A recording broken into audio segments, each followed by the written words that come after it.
नमस्कार दोस्तों, स्वागत है आप सभी का सुपर आईएएस पर। भारत में सैन्य भर्ती को लेकर सरकार के द्वारा अग्निपथ स्कीम के खिलाफ कई सारे प्रदर्शन देखने को मिल रहे हैं। हमारे लिए अच्छा मौका बन जाता है जानने के लिए कि अग्निपथ जैसी योजनाएं और किन किन देशों में हमें देखने को मिल जाती हैं और वहां पर उनके क्या क्या नियम हैं। उन सब चीज़ों के बारे में चर्चा भी हम आपके साथ इसी वीडियो में करने वाले हैं। चलिए शुरू करते हैं दोस्तों मेरे साथ। मेरा नाम है अनिरुद्ध। यदि आप लोग इस लेक्चर की PDF को डाउनलोड करना चाहते हैं तो यहाँ पर दिए गए टेलीग्राम चैनल के माध्यम से कर सकते हैं। इसके अतिरिक्त अभी तक अगर आपने हमारे चैनल को सब्सक्राइब नहीं किया है so please do that, so that आपको हमारी वीडियो के नोटिफिकेशंस टाइम टू टाइम मिलते रहें।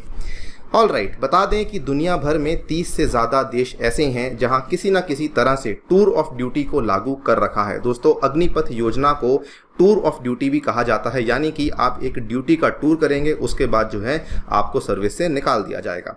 इनमें 10 देश तो ऐसे हैं जहां पुरुष और महिलाओं दोनों को सेना में अनिवार्य रूप से सेवा देनी पड़ती है। एक बहुत बड़ा डिफरेंस अग्निपथ में और कई सारी और ऐसी स्कीम्स दुनिया भर में ये भी है कि कई सारे देशों में स्कीम्स ऐसी हैं जिसमें कि जो सेवा है वो अनिवार्य है, यानी कि उस केस में आपकी मर्जी से आप वहाँ भर्ती नहीं लेते, बल्कि आपको जो है वहाँ पे सेवा करनी ही करनी पड़ती है। अगर आपकी एक पर्टिकुलर एज है, अगर आपकी जो है पर्टिकुलर फिटनेस है, उसके बेसिस पे आपको यहाँ पे सेना में जो भी रिक्विजिट टाइम है वो देना ही पड़ता है। ये 10 देशों की बात करें तो कुछ देश इसमें ऐसे भी हैं जिसमें कि चीन, इजराइल, स्वीडन, यूक्रेन, नॉर्वे, उत्तर कोरिया, मोरक्को, केप वर्दे, चाड, एरित्रिया जैसे देश भी शामिल हैं। चलिए हम बात कर लेते हैं कुछ ऐसे ही देशों के बारे में। सबसे पहले आता है इजराइल। इजराइल का जो मॉडल है, यहाँ पर ये सेवा देना मैंडेटरी है, यानी कि आपकी मर्जी नहीं कि आप यहाँ पे सेवा देंगे या नहीं देंगे, बल्कि यहाँ पे ये कानून बना दिया गया है कि ये योजना देश के अलग अलग हिस्सों में रह रहे इजराइल के सभी नागरिकों पर लागू होती है। The country has followed the conscription model since the countries independence in 1948। इसको दोस्तों कंस्क्रिप्शन भी कहा जाता है, जहां पर सेवा करना मैंडेटरी है। पुरुषों को यहाँ पे 36 महीने की यानी कि 3 साल की और महिलाओं को यहाँ पे 24 महीने की यानी कि 2 साल की सेवा देना अनिवार्य है। उसमें से कुछ लोगों को यहाँ पे रिटेन किया जाता है, केवल 10% लोगों को ही यहाँ पे वापस रखा जाता है आर्म्ड फोर्सेज में और उनको 7 साल का कॉन्ट्रैक्ट दिया जाता है और 12 साल की सेवा देने के बाद उनको यहाँ पे पेंशन दी जाती है। इसके बाद अगर बात करें रूस की, जो कि आजकल बहुत सुर्खियों में चल भी रहा है, रूस में 18 से 27 साल की सैन्य सेवा जरूरी है। इसमें क्या रहता है, 18 से 27 साल तक के युवाओं को अनिवार्य सैन्य सेवा देनी जरूरी होती है। हालांकि पहले यहाँ अनिवार्य सैन्य सेवा के लिए युवाओं को 2 साल देने पड़ते थे, लेकिन अब उसको कम कर करके केवल जो है 12 महीने यानी कि 1 साल तक का समय ही यहाँ पे निर्धारित कर दिया गया है कि 1 ईयर का आपको सर्विस देना इंपॉर्टेंट है अगर आप लोग रशिया में हैं तो।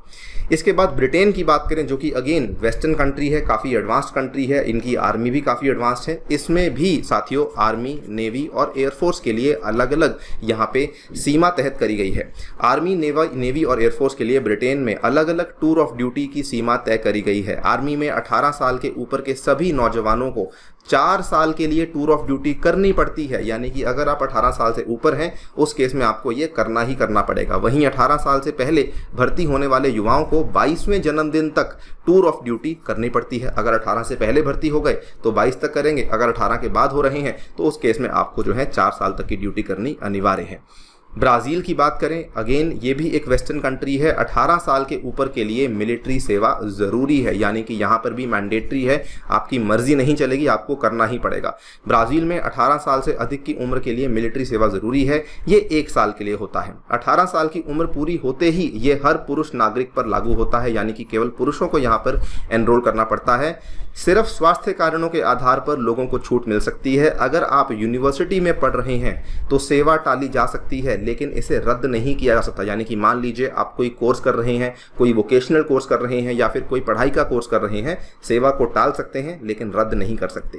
इसके बाद दक्षिण कोरिया की बात करें, यहाँ पर भी दोनों महिलाओं और पुरुषों के लिए बहुत ही लंबी देर का यहाँ पे सेवा का टाइम निर्धारित किया गया है। पुरुषों को 11 और महिलाओं को 7 साल देनी होती है सेवा। दक्षिण कोरिया में सभी सैन्य पुरुषों को सेना में 21 महीने, नौसेना में 23 महीने और वायुसेना में 24 महीने सेवा देनी होती है। दक्षिण कोरिया में सबसे अधिक साल तक अनिवार्य सैन्य सेवा करनी होती है। तो ये भी एक बहुत ही अलग पॉइंट है कि दक्षिण कोरिया जैसा छोटा सा देश है, लेकिन वहाँ पर भी, जिसकी इकोनॉमी आपको बता दूं बहुत ही एडवांस्ड है, लेकिन वहाँ पर भी ये वाली सेवा देना इंपॉर्टेंट है। वहीं इसमें पुरुषों को करीब 11 साल और महिलाओं को 7 साल तक का सेवा देने का नियम है।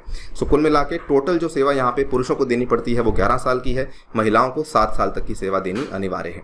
तुर्की में बात करें तो 20 से 41 साल तक अगर उम्र है तो सीमा फिर तो उस केस में आपको यहाँ पे सेवा देनी पड़ती है। तुर्की में भी सैन्य भर्ती में पुरुष की उम्र 20 से 41 साल के बीच है, उन्हें तुर्की की सेना में शामिल होना ही होता है। जिनका हायर एजुकेशन या वोकेशनल ट्रेनिंग चल रहा है, हालांकि वे कुछ दिन के लिए अपनी मिलिट्री ट्रेनिंग टाल सकते हैं, बट अगेन उसको साथियों यहाँ पे रद्द नहीं किया जा सकता है। बात कर रहे हैं यूएसए की। दोस्तों यूएसए में इसको लेकर एक कानून है।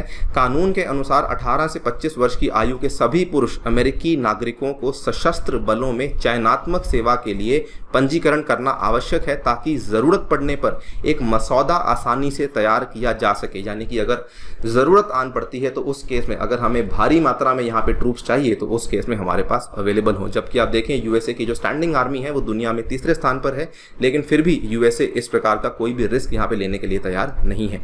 इसमें यूएसए में रंगरूटों को 4 साल के लिए नामांकित किया जाता है और फिर उन्हें 4 साल की आरक्षित अवधि पूरी करनी चाहिए। यानी कि पहले 4 साल का समय पूरा करते हैं, उसके बाद 4 साल का रिजर्व टाइम पूरा करते हैं और उसके बाद फिर कुछ लोगों को चुना जाता है, बाकी लोगों को निकाल दिया जाता है। चाइना के केस में भी यहाँ पे सैन्य सेवा के लिए एक कानून है जो कि यहाँ पे भर्ती को डिसाइड करता है। भारत में कोई कानून नहीं है, लेकिन यहाँ पे चाइना में कानून तय किया गया है। हालांकि चाइना में दिक्कत आती नहीं, बिकॉज वहाँ पे स्वयंसेवक ही बहुत होते हैं जो कि चाइनीज़ आर्मी को आकर के ज्वाइन करने लग जाते हैं, बिकॉज चाइना की आबादी अपने आप में काफ़ी ज़्यादा है।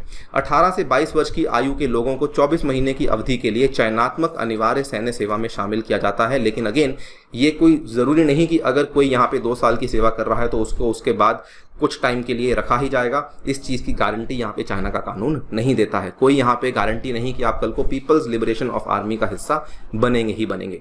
तो ये थी हमारी ये वाली वीडियो जिसमें कि हमने बताया कि कौन से अलग अलग देशों में अग्निपथ या फिर टूर ऑफ ड्यूटी जैसी अलग अलग स्कीम्स चल रही हैं।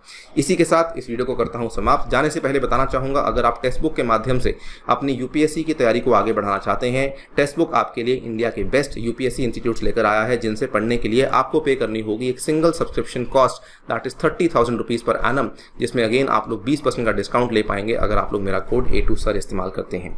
Thank you so much for listening, stay tuned and stay safe.